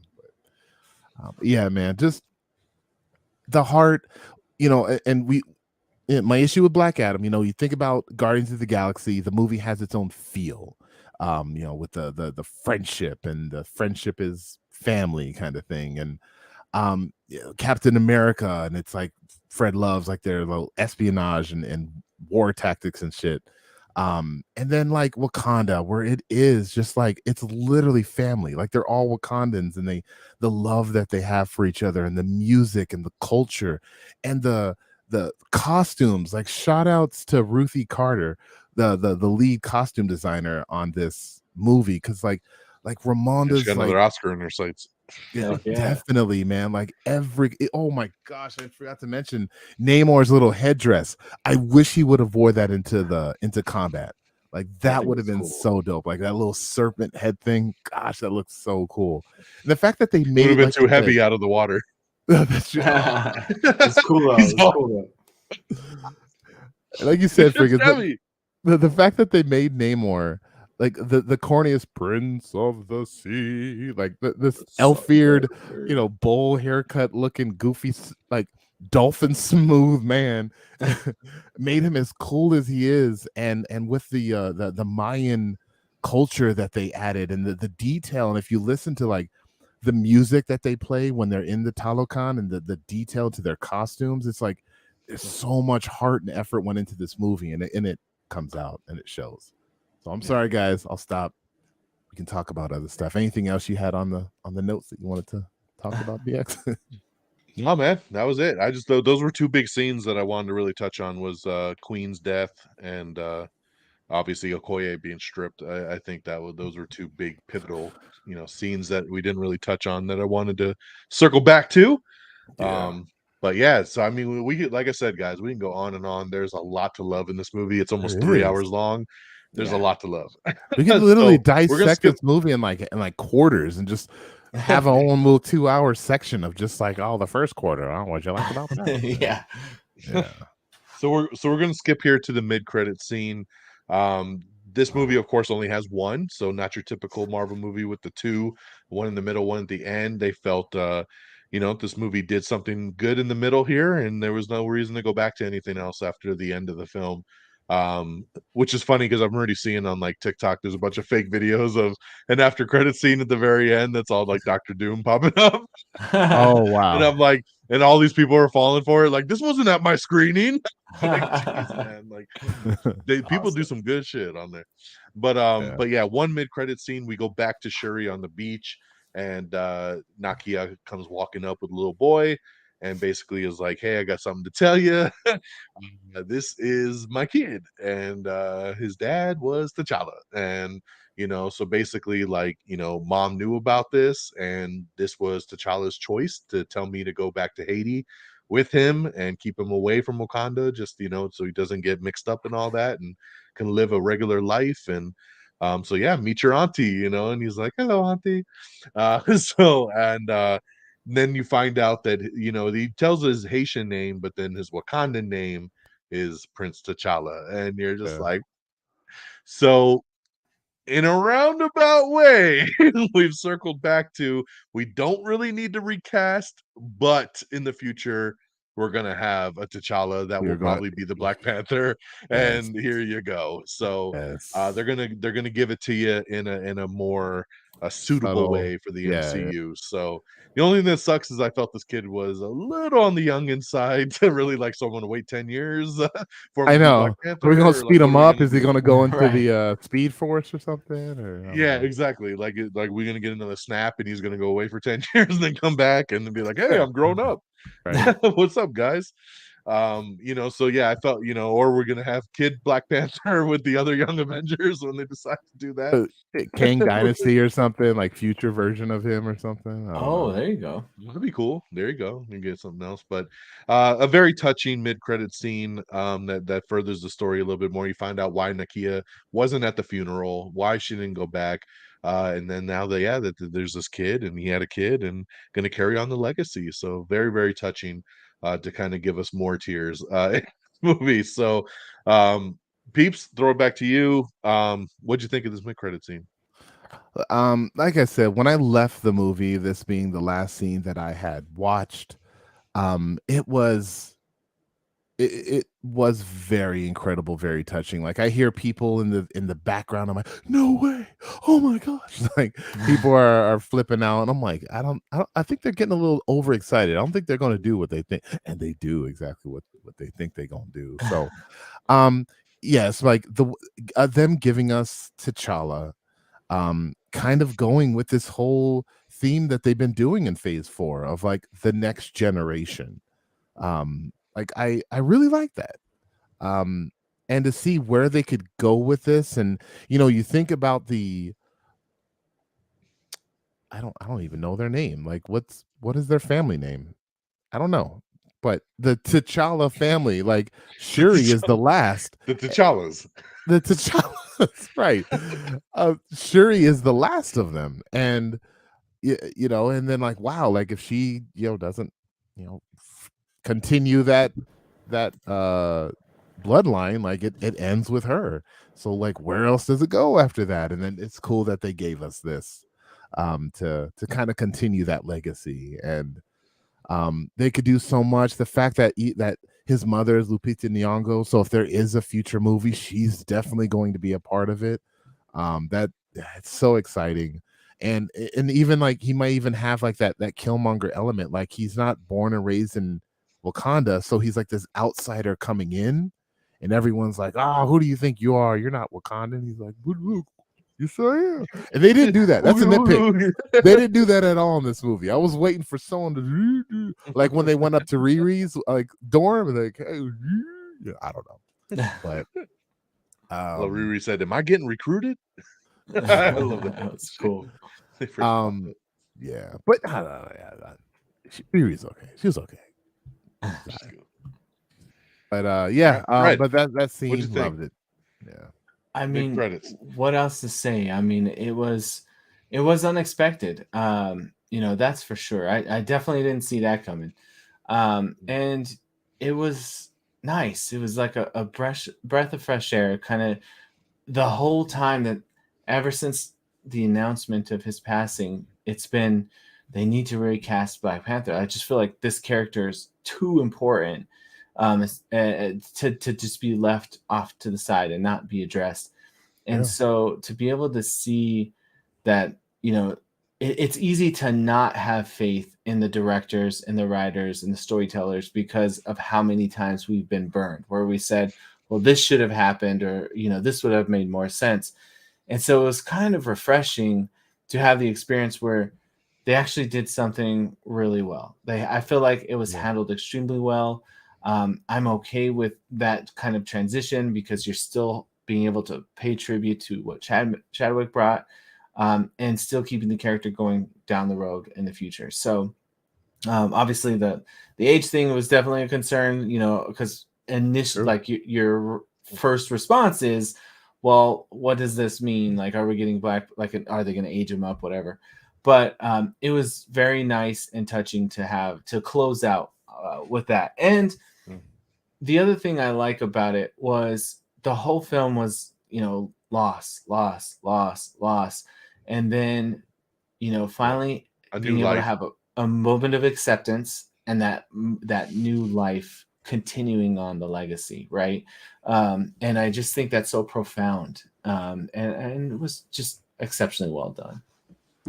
Yeah, totally agree. Lots that we could do with that in the future, and be curious to see where that goes. As always, we like to talk a little bit about the box office. So, Black Panther obviously coming out with $181 million opening, 331 million globally. It is the biggest November launch of all time, beating the Hunger Games record that has been there for quite some time. And taking that is the second biggest opening of the year, coming in behind Doctor Strange and the Multiverse of Madness, which made 187 million when it came out back in February. So That's close.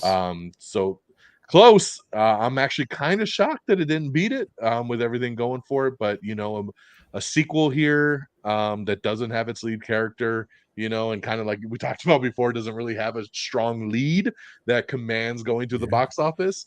181, pretty big. The first Black Panther movie made 202.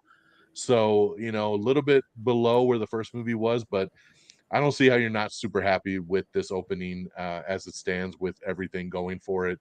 This is still massive. I think it's going to have, I don't think there's any competition for this movie really until Avatar comes out in about a month. So I think this movie's got a good 4 weeks of just kind of riding this wave, and I think it's going to make a lot of money. And I love the respect that Rock even gives this movie. Like, yes, this movie, overshadowed his, but like he's not all salty about it like some of the, articles try to make it sound. Like he's very like like well deserved, amazing movie. Yeah, it's Yeah. cool. Yeah, and that's been driving me nuts, honestly. I know we're all three on Twitter and we see a lot of the shit, and I've seen so many comparisons of people being like, "Oh, but this movie made, as much as Black Adam in one weekend and all this stuff." And it's like, Yeah, dude, you cannot compare these two films. It Yeah. drives me nuts that yeah, people are trying to compare them like they're on equal level. I'm like, Black Adam was an unknown character in his first movie, and it's DC, which doesn't have the fan base that Marvel does. And then you have a Marvel film that's a sequel and the 30th film in the MCU, and Right. it's sure, like, are you really going to put these two on the same pedestal and then just laugh at The Rock like, oh, your movie failed in comparison to Black Panther? It's like, no right, one thought it was going to make as much money as Black Panther. Like, come sure, on, guys, let's be yeah, fucking real here. yeah, Like, it's crazy. But yeah, I saw the tweets from The Rock. He immediately came out after last weekend and was like, shout out to Black Panther, love to see the success. And then he even did another tweet where he was like, people are shocked that I, gave props to Black Panther. And he was like, dude, when one comic book movie does well, it helps the whole industry, and he was like, I'm down for just everybody doing good, like it doesn't need to yeah, be DC versus Marvel or anything like that again. And it's right, just everybody's always looking for a fight Yeah. somehow, Yeah. some yeah, way, it's Looking like, for that just drama. celebrate, man. Yeah. So like I said, so this kind of wraps up phase 4 on the movie side. The Guardians of the Galaxy holiday special kind of technically ends phase 4, but that's a Disney Plus kind of special. But from a theatrical perspective, this is it. Phase 4 is shut down. We started with Black Widow.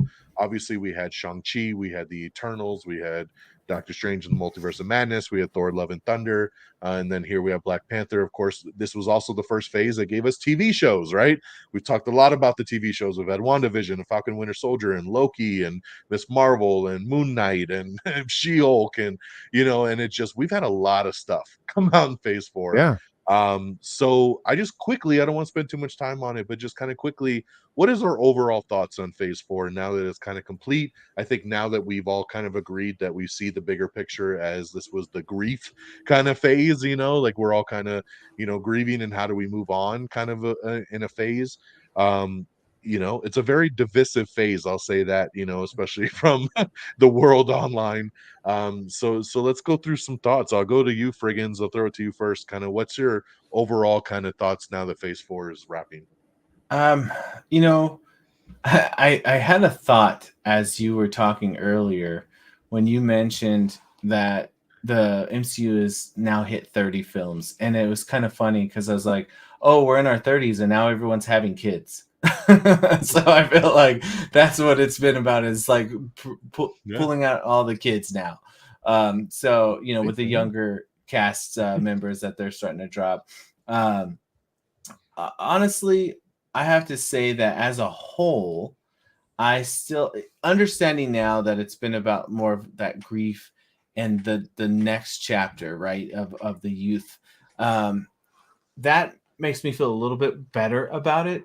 But this is entertainment. I have to sit down and think of like how I experience these things one after another. And it's challenging because when I go back to the past and I think about all the, when MCU first started, and it was almost like every time something was coming out, like it was getting better and better and better with a few exceptions.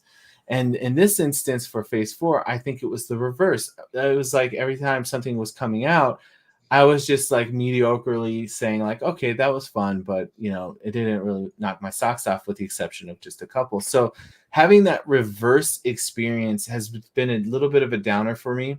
And I struggle to find out if that's more about what's being produced or if that's more about what I'm looking for changing, and am I reaching a burnout phase? But, again, we started real early on with Shang-Chi, and it's, way high up on my list. It's one of my favorite ones. So I know they still have that potential. And then here with Black Panther, like, having those emotions coming back, and No Way Home bringing emotions. So it's there. But I just feel like there's a piece of the puzzle that's not clicking with me. So overall, with phase 4, I'm just kind of feeling like very lackluster, with a few standout either complete films or a few standout maybe moments. Like there's some significant moments in Doctor Strange: The Multiverse of Madness that I really like. But as a whole, very underwhelmed, but not dissatisfied. Mm. Okay, fair enough. Yep. Peeps, what are your overall thoughts? I am absolutely happy with phase four. I think it is very strong, especially for a starting phase. I think it's fantastic. I mean, when you think of like an origin film, generally, like, okay, the origin film's just kind of setting things up for, what's to come. But from what we've received, I think so far in phase one with the Marvel TV shows giving us all these new characters that we could potentially see, like it I compare phase one, or sorry, phase four to phase one, and I think phase four has a lot stronger movies. Looking at my list, I have three movies alone that are in my top 10 for phase four, and of phase one I have two. So and one of them was the big Avengers movie, which is kind of cheap. So Yeah. I think it's great. I'm loving it. I'm loving where they're going. A lot of people, and please don't think I'm taking any shots, but a lot of people want to see the big picture right now. They want to see okay, so they're getting all these infinity stones, and now they're leading to this. Like, we didn't have that in phase one. We didn't even know phase one was phase one when it first started. I think if they I think it's because now they have these phases, we have these expectations that aren't really fair. Um, like it's a company, they just got these rights to these new characters that they probably would have already given us. So like, I don't know. I think from what we've had, what we've received, Spider-Man, Black Panther, Shang-Chi, those three movies alone are just like miles beyond like a lot of action superhero films. And then even like Doctor Strange too. It's again not my top 10, but it's so fun. It's so fun. Even Thor Love and Thunder, say what you want about it, it is a fun movie. So I'm enjoying phase 4, and Yeah. I'm excited for phase 5. All right. And Peeps, I think I kind of align more with you as well too. You do have to look at phase four as phase one part two. Like it is. We had phase one, two, three, which told, the Infinity Saga. And then now we're starting over again, right? With the multiverse saga. So we're in another chapter. This is another book, and we're introducing a lot of new characters, and it's all basically phase one again. Um, I think what's harder with this phase is the addition of the Disney Plus shows, because it's not just the movies, right? Like if we were going solely based off the movies, there's a lot of strong stuff here. But I think when you filter in the TV shows, it's what is weighing a lot of people down, because a lot of people don't like a lot of the shows. And then it's Yeah. just kind of like, that's making this phase kind of whack. And it's like, and that's kind of my disconnect, right? Like I think the movies are all strong. I think that the shows are hit and miss, like I like all the shows to a certain extent, but they're not as strong as the movies are, right? And that just might be because it's a show format and we're stretching something out over 6, 7, 8, 9 episodes. You have great stuff like WandaVision, and then you get just subpar stuff with some of the other stuff, and it's just kind of with most of the movies. I mean, the weakest movie in phase four for me was Eternals, and that was Yeah. still a 4-star movie to me. Like, I Yeah. still enjoyed it. I think it's better than most people give it credit for. And it's still pretty strong. Black Widow is strong. Shang-Chi is amazing. I forgot, that even Spider-Man No Way Home was in there, and that movie's amazing. Like, Incredible. Yeah. I like you said, I had super fun with Doctor Strange. I had a ton of fun with Thor Love and Thunder, and then we came here and just kind of culminated with this beast of Wakanda Forever. um it's a hell of a slate when you look at it kind of just from a movie Yeah. perspective. I think where the divisiveness comes is people not liking Miss Marvel or She-Hulk, or like the Moon Knight. Those shows were rocky for a lot of people, and I think it really brought the overall vibe down on phase 4, but it's going to be interesting going into phase 5. You know, we kick off in just a couple months with Ant-Man the Wasp Quantumania, which I think is going to be a great kickoff to phase 5. Yeah. We got the Fun. Marvels Super fun. coming after that, and we got Secret Invasion, and we got, you know, Ironheart later in the year. I mean, we got some good Thunderbolts. stuff on Yeah. the horizon. Guardians. Guardians, yes, in May. I mean, like I forget sometimes the Guardians is even coming out because it feels like this movie that's just this dream out there Yeah. somewhere that Never I keep gonna forgetting happen. that it even exists. You know, Yeah. where's our trailer? But yeah, Guardians. I mean, geez, man, we got some good stuff coming. I'm excited for phase 5 and to continue to see where this road takes us. But yeah, phase Yeah. 4 has been definitely very, very interesting. So we'll see what the thoughts are for a lot of people as they wrap up. We'll have to maybe do another Am I Still in the Air where we just rank all of phase 4. That'd be kind of fun to Ooh. Okay, do, I'm man. down. Let's break it all down. The movies, the TV shows, we'll break down all of phase 4 The specials. after the holiday special. Then yes, Fred, then at that point you I want the can specials. slide in your Werewolf by Night. Yeah. So, at that point. Okay, guys. Well, final thoughts and scores for Wakanda Forever as we go around. Quick thoughts overall. Our big send off to people watching, maybe somebody that decided to watch a spoiler review and hadn't seen the movie. What are our final thoughts and what is our score out of 5 stars? Fred, kick it off. I think I've kind of covered most of my final thoughts in that discussion of the wrap up. But the last thing I will add, I guess, would be that I'm really looking forward to seeing more Namor. I'm wondering what they're going to do with that character going forward, being the quote unquote Hope first he gets his own mutant. movie. Yeah, getting his own film, how that's gonna and how he's going to impact this world. So you know, I talked a ton about the Black Panther Wakanda Forever experience and the feelings and the vibes. So I think they did what they intended to do, and that was to make us feel things, make us have fun, and really give us a good show.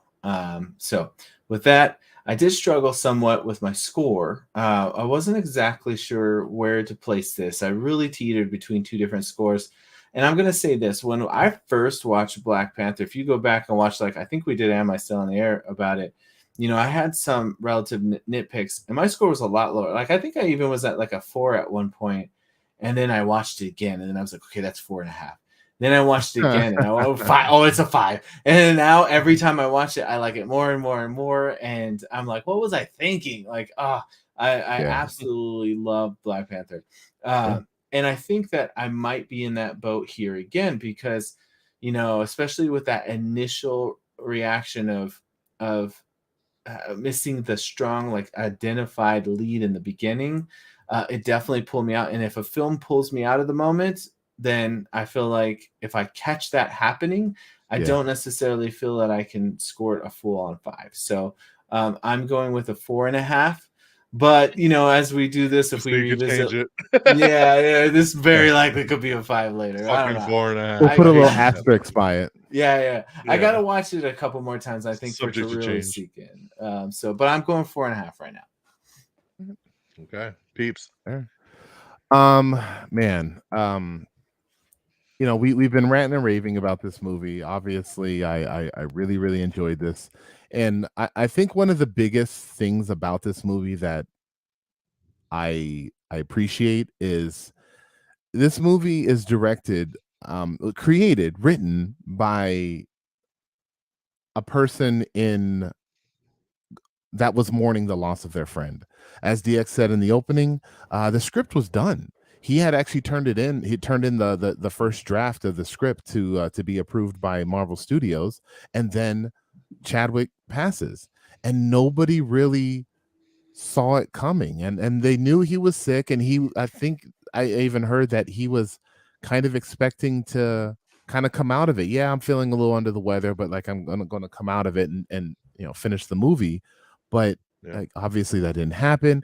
So to have to hear about a close friend of yours passing away, in your mind, like very sudden, and now I got to make a script about this person, like it's got to be hard.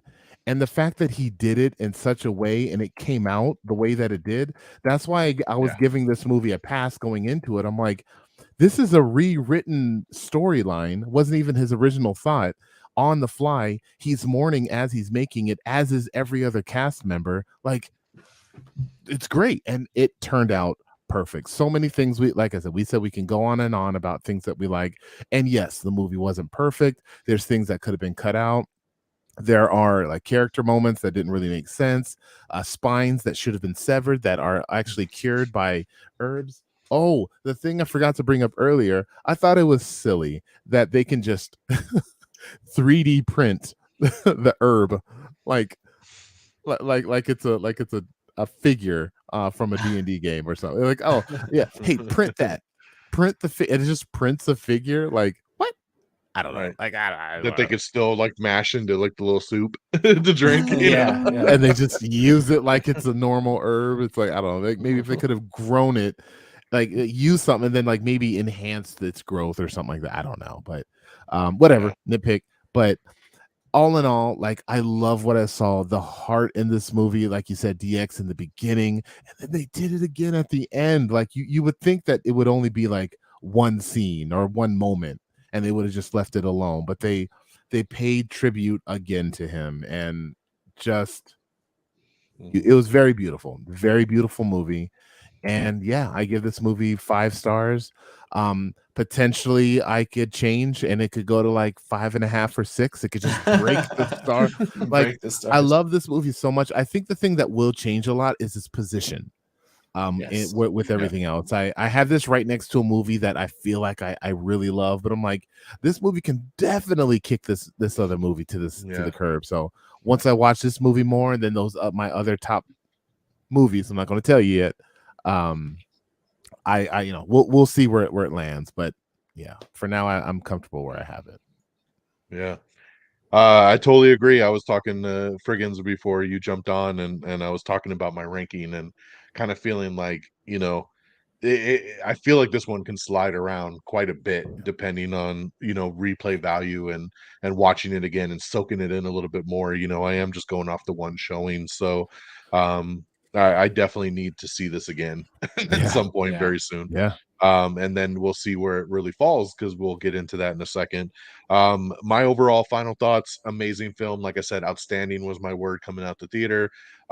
Incredible film, like I said, that just takes you on every emotional roller coaster, highs, lows, action. I mean, really everything you want in a big comic book movie, and yeah, more is here. yeah, With amazing acting, right? Like everybody really just killing it. And like you said, Ryan Coogler having to take this task that was just monumental of having to rewrite this film, and the whole cast and crew having to make this film without their lead, is just so problematic in its own right. And they pulled together and they did it, and you could feel the real emotion in this film, yeah, that I think just made it so real. And like I said, and I think that was the thing that makes it just stand apart, is the raw emotion of this movie, of the music, of everything. Like I said, the Talican music, the Rihanna song, like everything's placed so perfectly in this so movie to take you on this ride and to really make you feel it. There's a lot of TikToks with the whole Talican song and everybody just like, ah, like just chilling and just having that. Yeah. Just so great. But yeah, I agree. 5 out of 5. Like, what can you say? I mean, this movie really hits it on every single level. So, easy. and another thing Easy, easy. I'll say too real quick is like I love like the inclusion that movies are doing nowadays, and like I can't think of a Hispanic superhero, honestly, like at all. And the fact that now Hispanic kids have a hero to look up to or whatever, he killed a mom, but to kind of look at and be like, I want to be him, or like I'm like they're all playing with everyone. Now, I'm Namor, and it's really cool and that they did that, and yeah, so Yes. throw that out there too. Agree. It is, man. It means a lot. You know, it is. It's why the first Black Panther did so much, right? Because there wasn't a big like black superhero, and Yeah. it's continued. And now from a Latino perspective, and really from a female perspective, right? Like, I mean, Very sometimes like you female see so heavy. much hate, Yeah. like, oh man, all the girls, blah blah blah. MCU. I have an 8-year-old daughter, like who's just blowing her mind that she has all these female superheroes, right? Like So Yeah. cool. a couple years ago it was Captain Marvel. That was all she had to pick from, right? Like it was like Yeah. I got one, you know. Maybe Now Black she's like, Widow. Yeah. I don't know what to be for Halloween because I have 5 people to pick from, right? Like I could do this, I Yeah. could do that, and you know, like and that's incredible. My wife even brought that up the other day. Like I'm so happy that she can see all these powerful women on screen, you know, and that she can grow up with that, right? Because we didn't Yeah. have that Yep. before. Like, and I wouldn't have ever looked at that without a daughter, probably myself. But like, it's really cool. It's cool because all the boys, like, you know, we had Superman, we had Batman, we had all their shit growing up.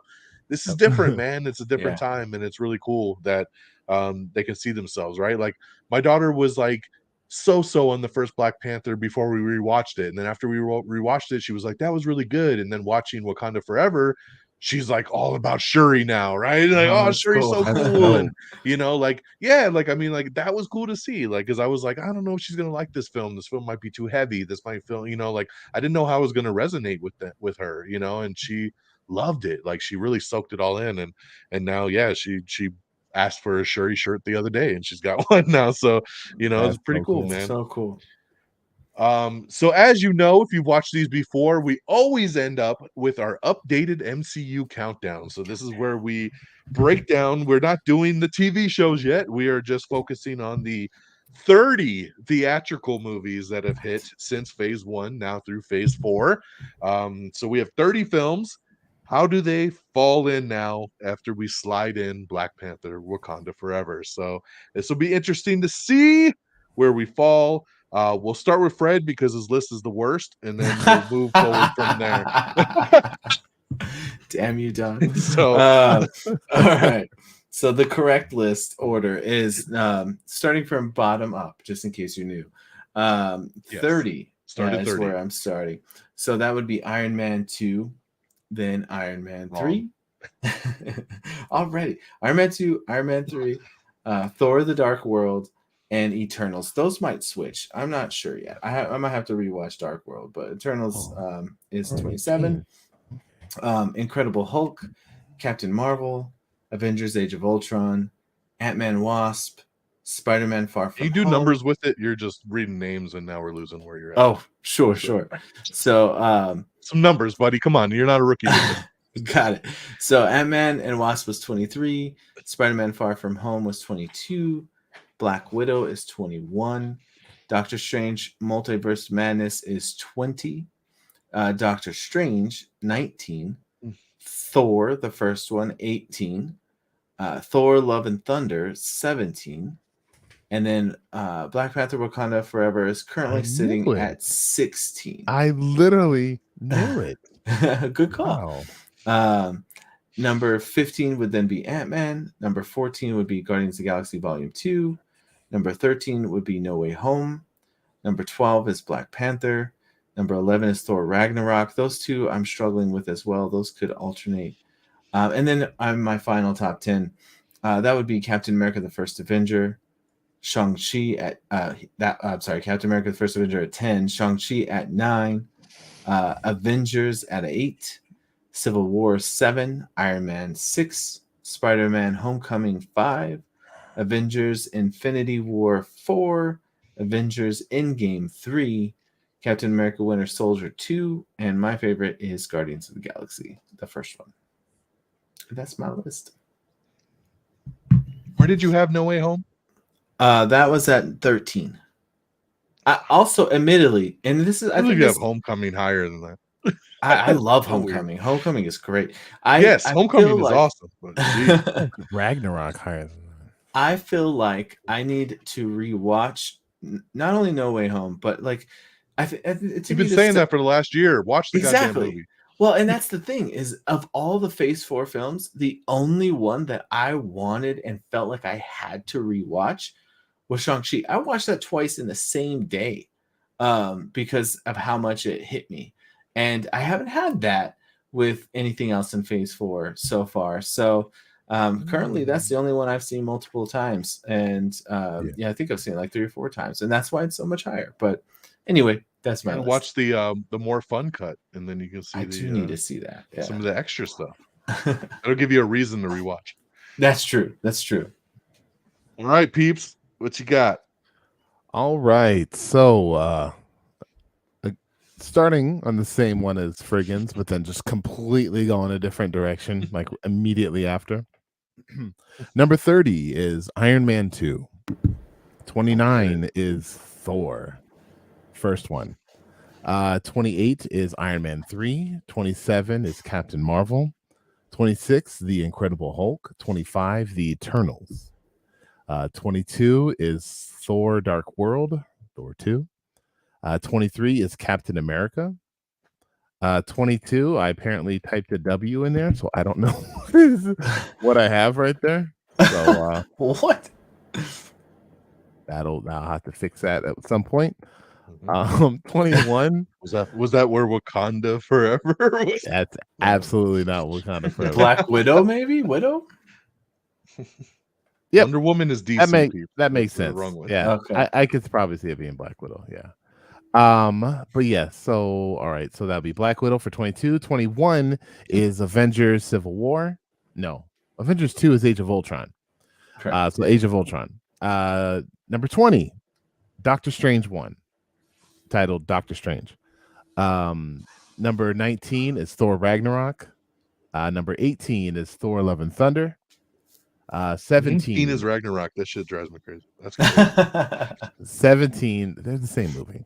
17 is Ant-Man 2. 16 is Ant-Man 1. 15 is Civil War, Captain America 3. 14 is Spider-Man Far From Home 2. 13 is Spider-Man Homecoming. 12 is the original Black Panther. 11 is Doctor Strange Multiverse of Madness. All right, top 10. Number 10, Iron Man. 9, Avengers. 8, Shang-Chi. 7, Wakanda Forever. 6, Guardians Volume 2. Top 5, that would be starting with Spider-Man No Way Home. Yep. Number 4 is Guardians of the Galaxy. Then number 3 is Endgame. Number 2 is Captain America 2, Winter Soldier. And number 1, Infinity War. This list is getting longer every time we do it. It is. It takes longer to review it. Show us, DX. How should this list look? Yeah. This guy over here with the quote-unquote correct list. Yes. By the way.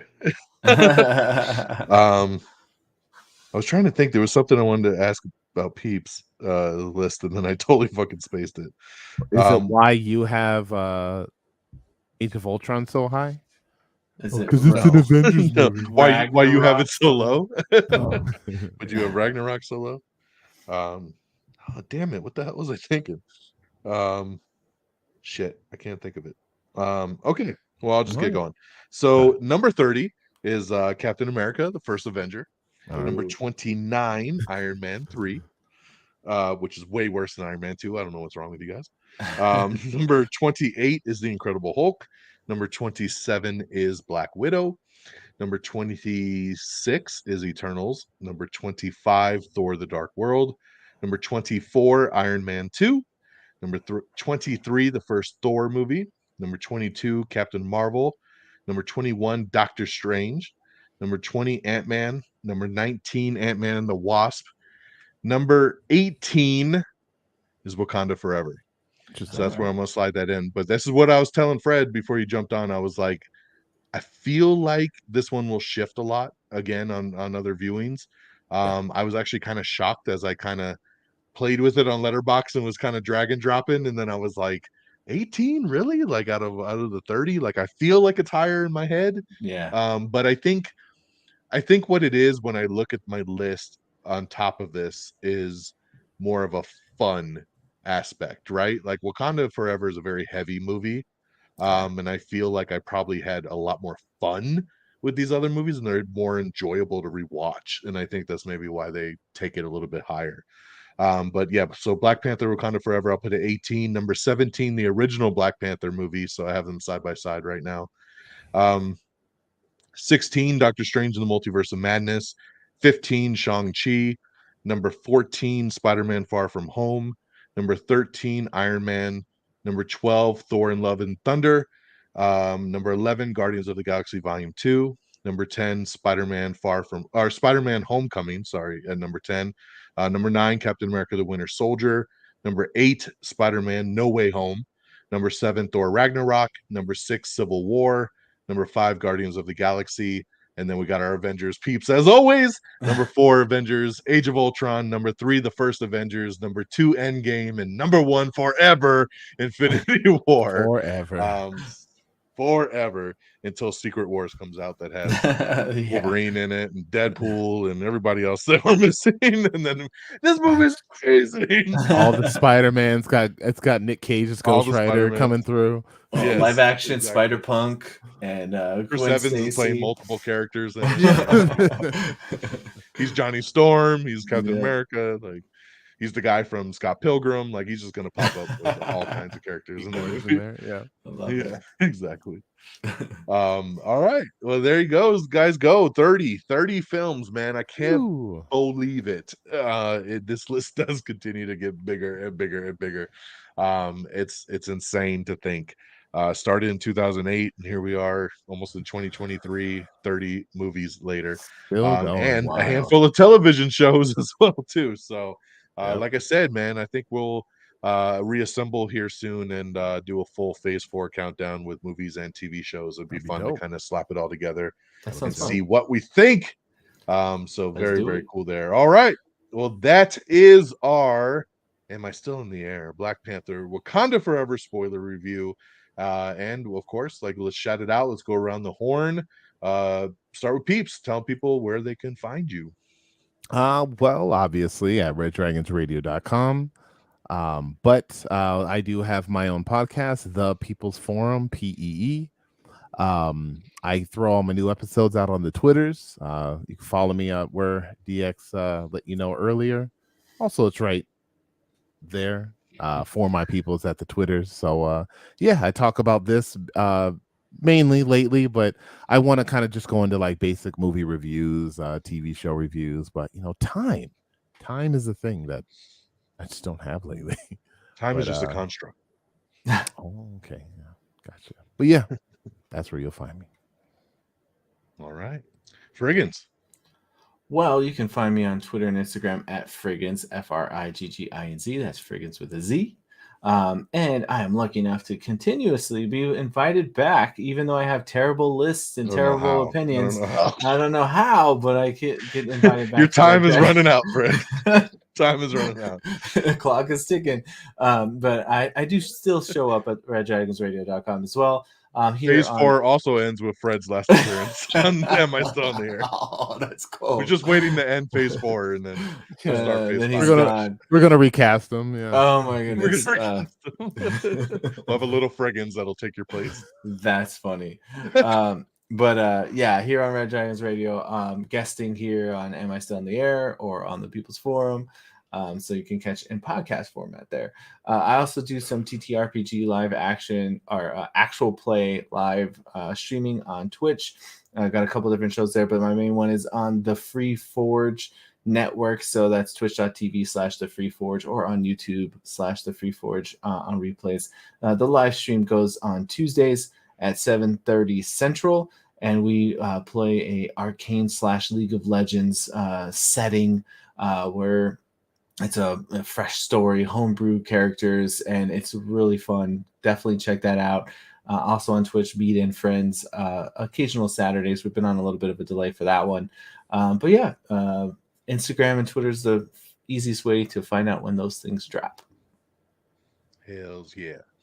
And of course, Am I on the Air? Make sure you follow it, all one word there. You can see everything scrolling along the bottom there. We're on all the different social medias. Just search Am I on the Air? It's pretty easy to find it anywhere you look. You can follow me directly at DXDonMega if you're looking to follow along in both places. But yes, Am I on the Air, as you know, airs new episodes every Monday night, bringing you the latest and greatest in entertainment news, non-spoiler reviews, television, movies, everything going on a week-to-week basis. So make sure you check that out. So we thank you once again for joining us here on this spoiler review. It's always a lot of fun. And man, we were really good at clocking in at about the same time every single episode. I don't Literally, know how we same do it. time. Pretty cool. I don't know. I feel that way with my own show too. I'm always like, man, I hit that like 45-minute mark like perfectly, like every time without even trying. So we're very weird how podcasting works at times. But, It is. you know, but yes, so this has been awesome. I'm glad to have you guys on again as always. Keep posted so we can see when the next good stuff is coming. But make sure you follow the guys everywhere they are. Listen to the People's Forum. Check out reddragonsradio.com. Check out the Pop Culture Pros. Check out everything where we're streaming, amiontheair.com. Subscribe on all your favorite podcast feeds and follow along. So until next time, y'all. Wakanda Forever.